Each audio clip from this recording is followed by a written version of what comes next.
kept it going till the sun fell down. You kept it going.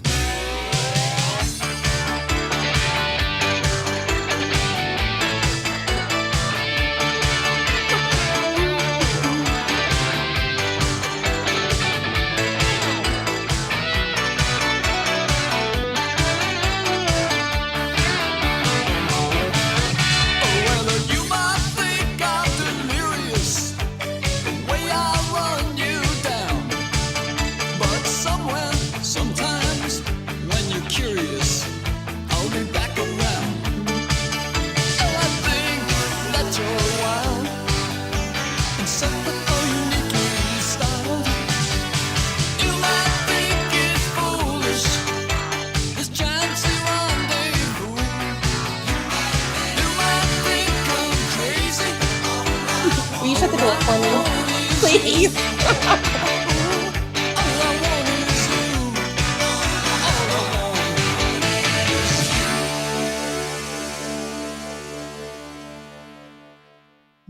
Thank you guys so much for joining us. Listen, we could just sit and listen to music for a little longer if you want to. That's pretty good. So, this is awesome, y'all. I wanted to thanks for joining us for this planning webinar. We wanted to just hit the pause button. I know some of you guys have been building plans for a while. You're deep in that process, and we wanted to help you connect to some of the supports that lead4ward has moving forward. We'll help you understand where we're focusing our supports and help you connect with some of those things, and then help a little bit with some leadership language along the way too. So thanks for coming in. We have lots of people who will continue to join us in this webinar, but I want to point out a couple of people who are joining us who are going to help lead this along the way. So you guys know John. John, give everyone a shout out. Hi, everyone. So glad to be here. Thanks for joining us. We are incredibly excited to share some of what we're looking forward to for the 22-23 school year. Yeah, that's great, John. And thank you for hopping in to this and sharing some of your expertise with us along the way. So you guys are in for a treat today. You always are when you get to hear from John. And then I also want to point out that Clee is in here. She's co-hosting this with us. And Clee takes care of everyone here at lead4ward. She's going to take care of you guys today as well in this webinar. We'll make sure that you understand the flow of this and we can help you guys be successful. So Clee, thanks for joining us. Sure. Hi, everybody. Hey, Justin, I was wondering if some of our younger generation wasn't sure what song that was. The bands. People got it, though. People got it in the chat. So thanks for being here with us today, guys. We really appreciate it. And we see a lot of familiar faces, so that's awesome. And speaking of faces, if you can turn on your camera, please do so. We love seeing y'all and having you engaged with us. Also, we will be going over all of this stuff, and we have a website that you can go to. I'll put that in chat. We'll be live streaming this. So if you have some folks that the webinar got full and they're like, we want to watch it, we have a link on that website. I'll pop it in chat in just a second. And the most important question I know that we're going to get today is, will this be recorded? And the answer is yes. And we'll also post that on the planning website. So, and if you need something, pop it in chat. We have a lot of people on today. You can send a direct message to me, or you can just put it in there, and we will definitely get to that at some point. So back to you, Justin. Thanks, Clee. And hey, anytime, Clee, if a question does come in that you just need to interrupt, feel free to interrupt and just pause, and let's take care of people along the way. So we'll do our best to keep the rhythm going in this, and then also answer things along the way. Speaking of rhythm, let's just talk about this. So when you look at lead4ward and our supports for this year, what we're really focusing on are 3 different areas. So we want to talk to you guys about supports that we're building in terms of new to profession. How are we supporting people who are new in leadership positions or new in the classroom? Because we think there might be a lot of those this year. Do you agree with me?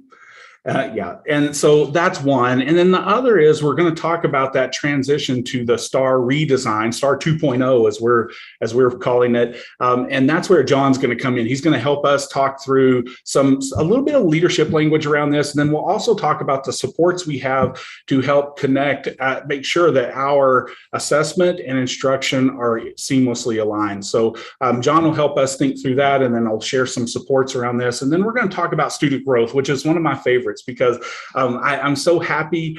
John, we've talked about this, the fact that that is back on the screen as a focus of ours in the state of Texas, it's hopeful to me. So this is going to be a really good and important connection for you guys to make here along the way. So thanks for doing that. Before we get into the content of this, I want to step back and just pause for a little bit and build some context around where we are right now and see if I can help you guys with some language as you start to wrap up this school year or even launch the next school year. So I want to talk about leadership for a second. You could substitute in teaching, you could look at principalship, just leadership in general.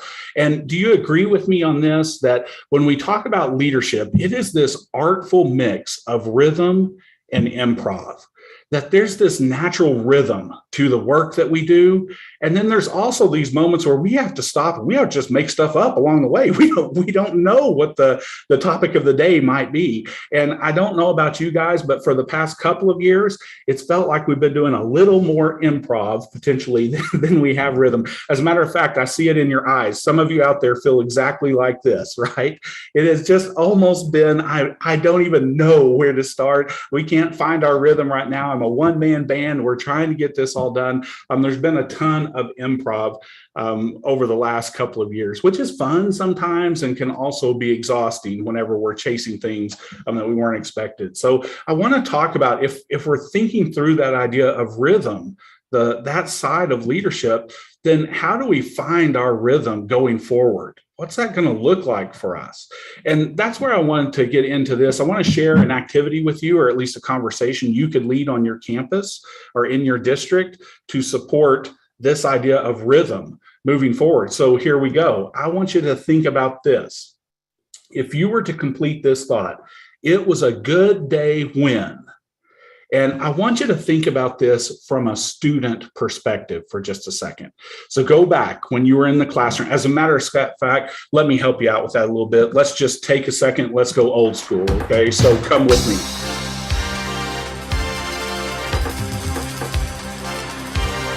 I know some of you are going, that's not old school, Justin. That was just a few days ago. So anyway, you go back to old school, wherever the classroom was for you, and just think through. Let me give you some images to seed your thinking as a student back then. I mean, do you remember these days?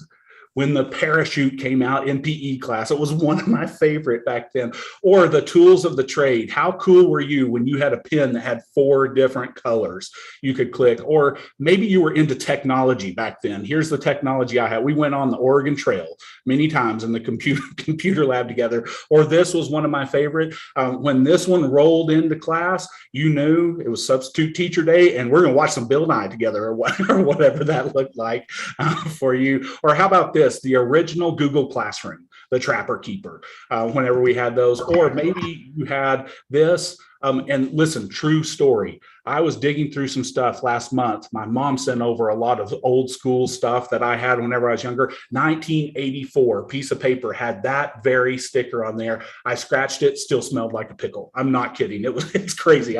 Or some of us had other ways to get our smell on when we were in class, right? So are you with me? Now, do you understand what we're talking about? We're back in school. So I want to invite you guys to do this with me for a second in chat.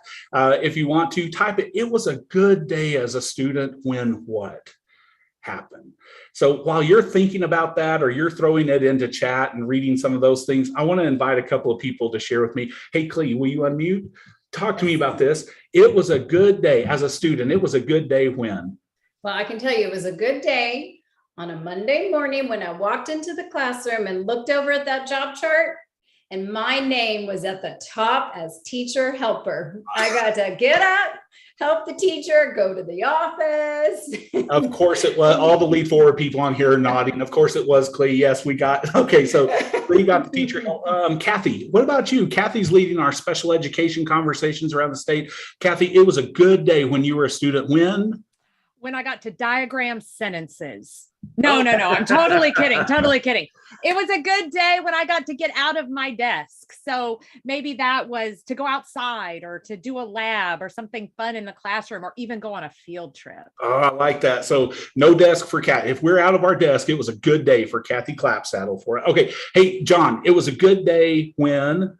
Justin, I took it kind of very seriously, thinking about it as a student. And so I actually recall a day over 50 years ago when I was a fifth grader, and we reenacted the Constitutional Convention, and I got to play the role of James Madison, one of the primary authors of the Constitution. And to this day, I remember that day in fifth grade. Amazing, amazing day. So that was a really, really good day. Yeah, that's awesome, John. What worksheet did you do after that? Oh yeah, the worksheet. Yeah, that's right at the tip of my tongue. No. Okay. Let's do one more. Sophia, where are you? Sophia's leading our leadership conversations, and I'll touch on a couple of your services later. It was a good day, Sophia, as a student. When I got to work in a group and there were cute boys in the group. Mute yourself. Okay, so I'll take collaboration. Okay, it was a good day when Sophia was able to collaborate and others. So, okay, awesome, y'all. That's exactly, I wanted to start the conversation there with you guys. And as a leader of a campus, as a leader in a district, how do you think students might answer that if we were to ask students? I think that would be something really fun to do at the end of the school year. I think that would be an awesome needs assessment, part of our campus needs assessment. Here's how our students describe good days in learning. But I want to level up for just a minute. And I want to keep this same sentence. It was a good day when, but I want you to level up to the teacher role here. So how would teachers on your campus, how would teachers in your district finish this? It was a good day when.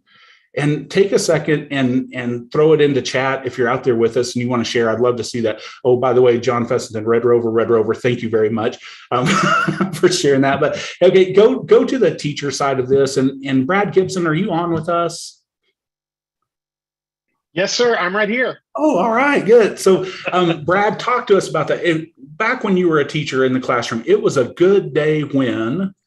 Justin, it was an awesome day whenever I had all of the students that were present, 100% attendance, and I was going to drop some knowledge that was hot. We're going to do some amazing activities they were all going to learn, except if I'm really, really, really being honest, it may have been like 98% perfect attendance because there was always that one. You know what I'm saying? Stop it, Brad. Mute yourself. Go on. Okay, so Brad liked to have a room full of learners who were ready to go. Thanks, Brad, for hopping in and sharing. Do one more for me, Shelby. It was a good day as a teacher. It was a good day when. Well, it was a good day for me as a teacher when I heard two sounds from the students. And the first one is this one.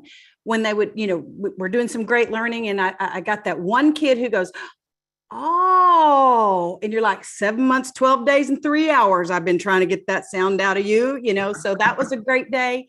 And also this second sound when kids would be like, oh man, when they're correcting learning mistakes, I was like, oh my gosh, that's the perfect sound because they just figured it out. They knew it and they blew it and they know why. I don't even have to reteach now. So that's just clap for them at that point. So oh man and aha are the greatest days for me. Yeah, the noises of learning. Good. So Shelby, thank you for sharing. Y'all, and if you have a chance to, I know sometimes it's hard to engage and read chat at the same time, but if you have a chance to scroll back through this, even at the end, whenever we're wrapping it up, go read some of these. It's incredible what people are sharing right now. It was a good day as a teacher when. And I think that would be a fun question to ask your teachers at the end of this year, or even at the beginning of the year next year. How would you describe that? And then part of the question is, how can we create more of those going forward? So how do we be intentional about creating good days for students, good days in the classroom for teachers? And it always begs the question, what is it that we have control over? Not every day is a good day as we're going through there, but for those good days that we do have, what did we control in this? And I would be curious if you guys have a sticky note or a pad, or if you want to type it into chat, if you had to sum that up in 2 or 3 or 4 words, what is it that we control when it comes to good days moving forward? And you can watch those come into chat. But I'll tell you from lead4ward's experience, we're really intentional about what we lean into in terms of what we control. When we design resources for you, services for you, training for you, we focus on these 4 things. We try to create a sense of focus. We lean into hope. How does our message create hope for you to go back and do this. We look at the idea of confidence. Can we create simple enough systems that allow people to feel confident to take the step forward? And we try to create trust with you guys, that trust in that we're tied to and connected to the standards. We understand classroom teachers. We understand leadership as we're building these services. So, but focus, hope, confidence, and trust. That's incredibly important to us at lead4ward. And those are the things we try to control as we move through this. We can't control everything, but if we can stay focused on those, then we have the opportunity to create more good days for people. And that's really what we wanted to call you guys to in terms of just messaging, ending the year or beginning the year next year. If we're going to find our new rhythm to leadership, if we're going to find our new rhythm to schools, I think it's really going to anchor in this idea of have a good day.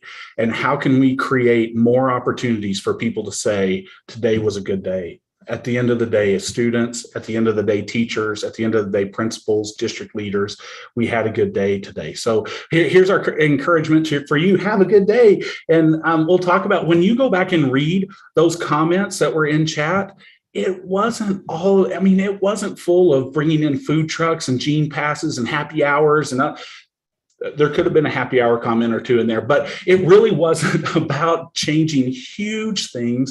Sometimes it was the smallest detail in our teaching, the smallest connection we made with students that really changed everything. So we want to help encourage you guys as you're setting up your leadership language. How do we create opportunities for people to leave and say, have a good day, or when they get home, today was a good day for this? And I think we can really change the rhythm as we start to move forward. And I want to make some more connections to those. But before I do, Clea, I know chat has been busy with people sharing lots of stuff in there, but anything that you want to bring forward in that message or something that someone shared? There's no questions, but the reflection on what we control is pretty amazing. Our relationship with kids, how our response to kids, and it's very student and self-awareness. So that's awesome. I thought, and it was consistent throughout our response, how we interact with kids. So the environment. Yeah, you know, really by asking that question, asking people to complete that thought, and then what do we control? What if you started your year off next year on your campus with people sharing that message? Clea, I think that would be incredible. Absolutely. So I hope that was helpful for you in terms of just setting up some of the language behind this. But I want to get into some of the content that we've created for you guys to help support your planning and moving forward for next year. Support your planning and finding the rhythm. And hopefully what we've put together helps you say that we have a good day more often next year than we have in the past. So here it is. If you went to our website, you noticed that there's a landing page there that will take you out to this planning resource page. And in the planning resource page, you'll see at the top that you'll have a posting of the recorded webinar there. This PowerPoint will be posted. There's the live stream, might be posted a link or something up there. I'm not sure what will populate that. But then when you look below there, there's 3 different areas of focus for lead4ward. That's what we were talking about today: new to profession, STAAR 2.0, and student growth. And I want to share with you some of the connections we've made to those different topics. So when we look at new to profession, I want to pause right here and just think about that idea of have a good day. And y'all, when we talk to first-year teachers around the state, or teachers who decided at some point that teaching wasn't for them, part of the issue was just this: the distance between I had a good day today and the next time they say that, it's just too far apart. And what we have to do as a system, as district leaders, is really think about the idea of what can we do to intentionally create more good days? Because if we can close the distance between good days for our first year teachers, for our principals, then it's that gap, it's that space in between where people start to say, this isn't for me, I'm done, I don't want to do this anymore. If we can create back-to-back good days more often, then we have a chance to narrow that gap when people start to want to check out of this. So what can we do to create supports for first-year teachers, for new principals, to help build their confidence and competence? Their confidence in doing the job that we've asked them to do, their competence in the resources that they have to support them doing their job. How can we create more support around those two things for those people who are new to their profession. So here it is. Are you ready? If you scroll down this page, so when you're on this page on our website, if you go down to the bottom, it's going to give you a chance to expand and look at the different offerings we have in this. And I want to focus in on just that first column that's underneath that new teacher support, new leader support. And I want to point out just a couple of things on here. So if I take a minute and just highlight this for you, when we talk about supporting people who are leading at this level, here's a couple of resources that may be helpful for you, a couple of supports that may be helpful for you. One, we're going to have a new leader academy. So if you have campus principal, people leading in your district, and you're needing some supports to build around them, to build their confidence, to build their competence, to help them have more good days. We have some ongoing supports there in the new Leader Academy, and want to invite you to go investigate that a little more. Or maybe it's people even new or even experienced leaders who just need that thinking partner. They need someone there to help coach them through the year, to help them continue to move forward and refine their leadership practices. Leadership coaching is an option out there as well. And I'm happy to say we have Sophia is coming on with us to do this, and you guys got a chance to see her earlier. But Sophia is an experienced principal who brings lots of excellent thinking and ideas to the table with this. So join us for that. If we can help you out with that type of coaching, we'd love to do that. And then the other that I wanted to point out here is supporting now, not the leader, but talking about the classroom teacher. So how do we support classroom teachers in building their confidence and competence through the year? Well, it's through the induction process. And when we talk about teacher induction, there's two different realms of teacher induction we want to point out. One is supporting first-year teachers. It may be just that direct training to them. They're in a room together. We're going to create a first-year teacher academy or something. Lead4ward can help you guys. We can help you design yours, or we can come out and do that with you. So either way, supporting them are super important. But the other side, the part of induction that really makes a difference for first-year teachers is mentoring.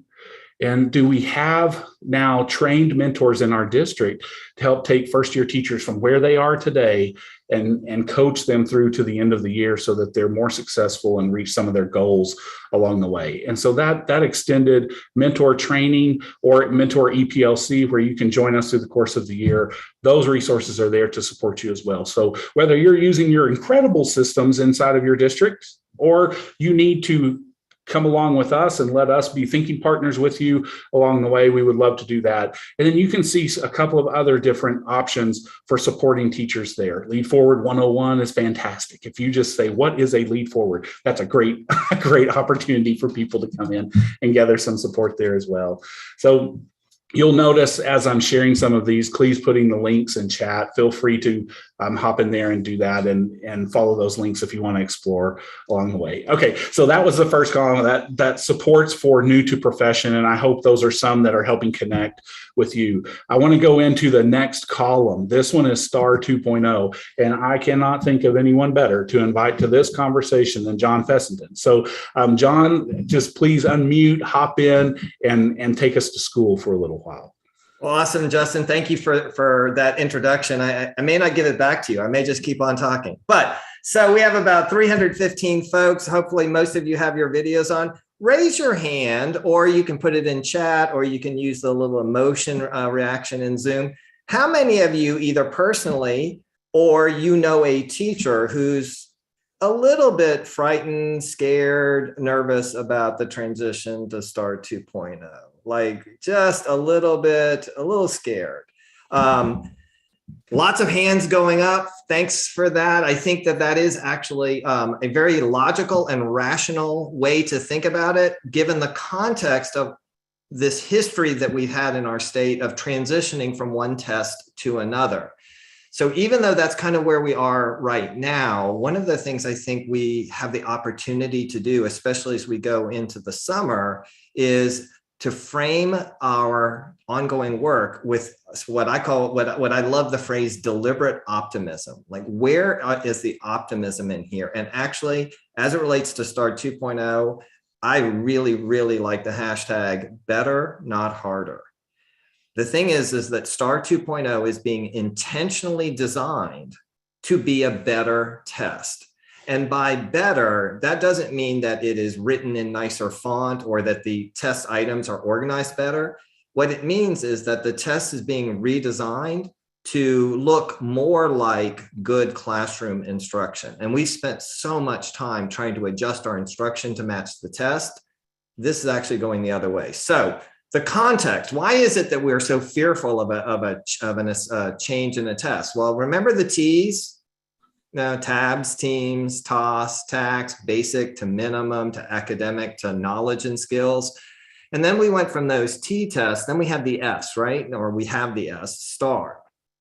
So I want to talk a little bit or show kind of in a really simple way what we have experienced in the past when we've transitioned from one test to another. So what I want to show is some examples of exit level math questions. So these are questions. So for any of you that might have been part of the lead4ward in workshops when we first started 11 years ago, you might remember this activity. We went from tabs to teams to TOS to tax. This is an exit level tabs question, and you can see the rigor. It basically says, look at the picture and which state has the fewest barrels, Louisiana. That's a tabs exit level math question. Then let's look at teams. So we went from basic to minimum. So, according to the graph, how much money was collected in 1970? We look at the point on the graph, we multiply by 300 and we get $9,000. A little bit more complex than tabs, but not at the level we are now. So now let's look at TOS. What percent of the total solid waste was paper? There's a lot of numbers here, but the reality is every number that the student needs to solve the problem is given to the student. The total waste, the tons of paper, all the student has to do is do a division problem and get C 40%, but it is more significant than teams. Now let's look at tax.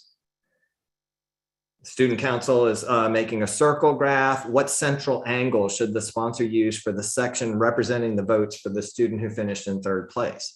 This actually is a problem that has a number of steps that you have to go through. You have to add up all of the votes. You have to figure out which person came in third. What percentage of the overall votes did Bridget, the student who came in third, get? And then you have to apply that percentage of the total votes to 360 degrees in a circle, and you get B 72 degrees. So obviously far more complex and rigorous than where we started in tabs. So these are all exit level math questions. And I think that really does explain, as we've gone from one test to another, what we've tended to experience is that student performance kind of goes way down. Now let's look at tax to STAAR and think about kind of what happened 11 years ago when we made that transition. This is what an exit level math question looks like in STAAR. This is question 13 from the 2021 version of the Algebra 1 test. Far more complex and actually requires students to have knowledge and to be able to process and show their understanding of linear equations and identifying what represents the solution set to this system of inequalities. So I think it makes a lot of sense to be worried about a transition for a test, because our 30-year history of transition is the new test is a lot harder. But now I want to take that STAAR 1.0, that STAAR Algebra 1 question, and that's what we call STAAR 1.0 because it is a straight multiple choice test or multiple choice item. What might that look like in STAAR 2.0? Well, Justin's going to put it up on the screen, and guess what? It's exactly the same question, except that instead of just identifying which graph is correct, the student is asked to actually graph the solution set. What is the solution set for the system of linear inequality shown? And then the student is given in the item the steps to solve the problem. Select graph 1 to graph the first line, graph 2 to graph the second, and shade the solution set. In the question itself, it mirrors the way that Algebra 1 teachers would present and teach this concept in the classroom. I think this is a great example of STAAR 2.0 is being intentionally designed to match the language and the order of good instruction. How many of you know a teacher, when asking students questions in the classroom, asks the questions and then says, wait, I haven't given you the 4 answer choices yet. The 4 possible answer choices are A, B. No, that's not what good instruction is. STAAR 2.0 is actually going to invite us to focus on good instruction. And if we do that, kids are going to do fine on the test itself.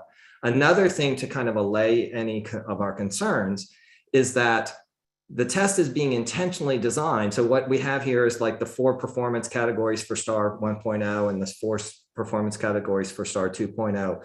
STAAR 2.0 is intentionally being designed in a way that if we can imagine that a student took STAAR 1.0 and let's say scored in the meets grade level category, maybe even low meets grade level. And so Justin, if you could put, there we go. If we could flash the Men in Black pen right after the student takes STAAR 1.0 and scores meets grade level, flash the Men in Black pen so the student forgets everything, and then we administer the same test, but a STAAR 2.0 version of it, the test is being intentionally designed so the student would do the same on STAAR 2.0 as he or she did on STAAR 1.0. So in other words, even though some of the questions on STAAR 2.0 might be more rigorous than questions that have been on 1.0, the overall mix of questions is going to be adjusted, and the number of points that students are going to need to get to score in a particular performance level is going to be intentionally aligned so that we can actually compare performance on STAAR 1.0 to performance on STAAR 2.0. So the test, bottom line, hashtag, is going to be better, not harder. And in that, it really calls us as leaders to return to talking about what's good for instruction. How do we best support learning in the classroom where students get an opportunity to practice the tools they know and the tools they need to show their learning?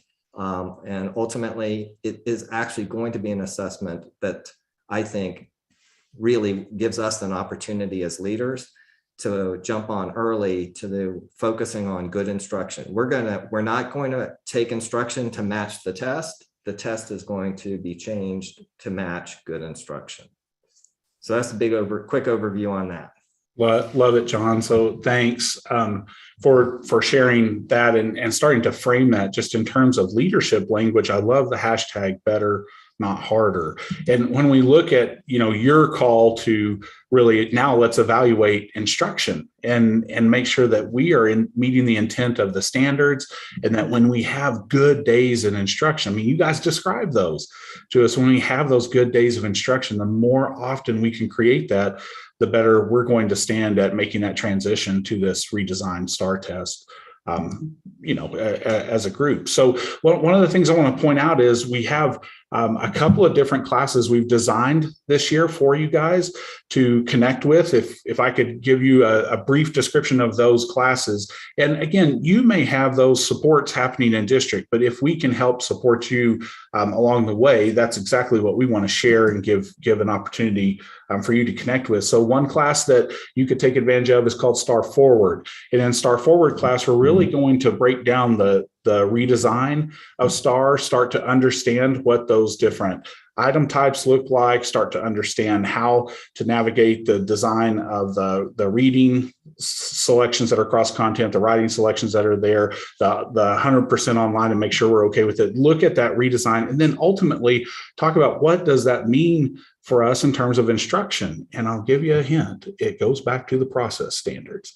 So we'll talk about the importance of process standards in this and how we can really make sure that we're meeting the requirements of our standards in terms of process to make that connection to the assessment.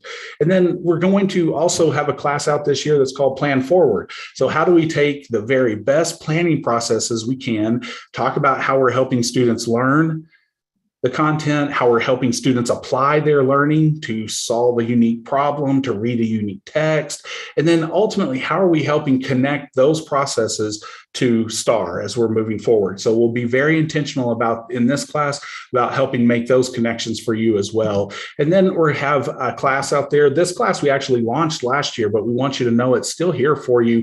The conversation around intervention and how do we continue to set up systems that help our students move forward in terms of intervention and really intervening around the thinking that's going on in the classroom. So the intervention class is there for you. And then we'll have a review class that starts to, we're going to rock review again for you, but we're going to rock review in this 2.0 world and talk about what that looks like moving forward. So if you're talking about the classes that lead4ward has through the different content areas and leader classes connected, there are some that I wanted to highlight for you. Now, if bringing us out to your district isn't an option, or you want to take advantage of other opportunities, go explore these two buttons on that same website. These two buttons link you out to the conferences we have. I'm really excited about our fall conference that we'll be doing around Plan Forward. And then we're also looking at the open sessions that are there. So if I need to just send a few teachers or get a team together to go attend something, these sessions are great opportunities for you guys as well. Hopefully that gives you some options for how to connect with us and some of the supports that are there. Now, I want to move into this next section, just kind of wrap it up around student growth. And I'm so excited about that. But before I do, Clea, I'm going to pause one more time. Anything in chat or anything that we could address? No, it's pretty quiet. People said John did awesome, which I agree. So we're good though. No questions. Okay, good. Well, then, John, keep your awesomeness going. And this idea of student growth is so important for us in the world of education in Texas to reconnect with. And I want to invite you to come in and share the message that you've been sharing now for a while. Get us back in that mindset. Well, Justin, thank you so much. And I do think that one of the transformational aspects of the A through F accountability system, so putting aside, however, anybody might feel about the letter grades or reducing the complexity of campus performance to a single letter grade, put that aside, just in terms of the way that the metrics are put together, what the A through F system introduced for us as educators is the possibility of focusing on student growth as opposed to simply focusing on performance. We had an accountability system for over 30 years, from the mid 80s all the way through the mid 2010s, where the only thing that really mattered were students passing the test. And students who passed the test exceptionally well the previous year, it didn't matter whether they slid backwards a little bit or even backwards quite a bit. As long as they passed the test, what percent of kids passed the test, that was our accountability system. And no matter how we might feel about accountability systems, the reality is that they are intentionally designed to impact decision-making at the leadership and classroom level. So we now have a system where basically we can simplify it down to one hashtag, Justin, and that is growth wins. The way that the system is, and the metrics that the system is now looking at is TA does continue to look at performance. Performance obviously still matters, but equally important, in fact, I would argue more important and potentially more impactful in terms of the accountability system is the look at growth and that notion of, are kids growing 1 year for 1 year of instruction? Are we making sure that kids are not sliding backwards from 1 year to the next?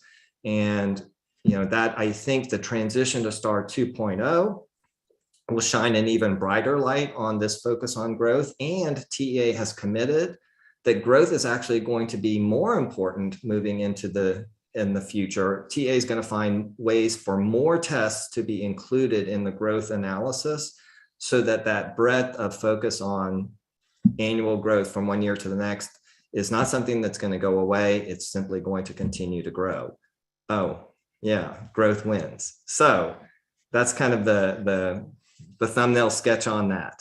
Yeah, thanks, John. And so if we're looking at the lead4ward supports that are there to help you guys continue the conversation, stay focused on growth, well, back on that page, if you scroll down to the bottom and you can look and see that column, the third column that's there, I just want to highlight a couple of different services we have to help you stay focused on this. And guys, growth isn't an event. It's not something that happens growth happens over time.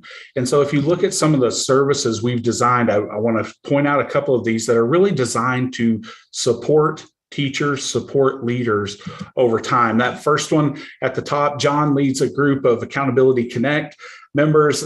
It's a fantastic service to help you guys, especially those of you who are needing to dig deeply into that accountability system and understand that well. John does a fantastic job of that and connecting it back to leadership and instruction as well. So John, that's a great opportunity, and lots of people around the state are part of Accountability Connect. So ask a neighbor sometime. If you're not part of it, ask a neighbor, and likely they are, can give you some ideas and support with that.